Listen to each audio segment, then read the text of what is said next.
can you explain, first of all, what it means to repurpose medications?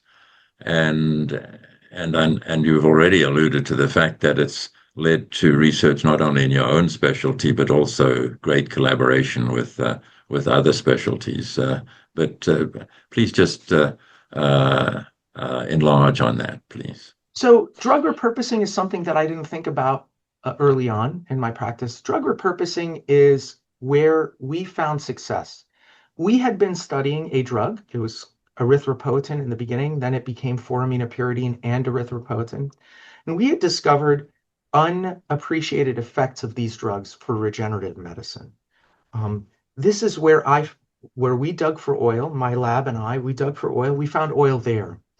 What I discovered was it's a very easy place to actually make advancements in science. And the reason why is because of some regulatory things. If a drug is already approved in the United States, then doing a pilot trial for a new purpose actually requires less regulatory hurdles than other things.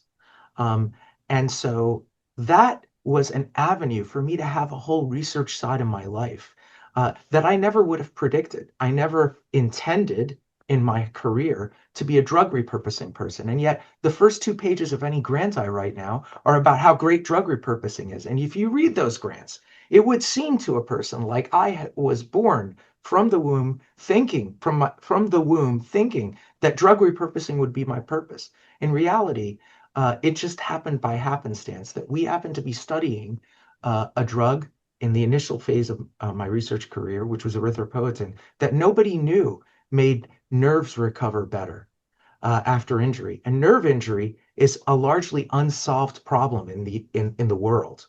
Thank you for tuning in, and I hope this conversation has given you a preview of what's ahead at SMA's annual scientific assembly in Houston this year in November. We've built an engaging program designed to inform you, inspire you, and connect you with colleagues. Visit sma.org or scan the QR code to explore the full agenda and register. We would be delighted to have you join us.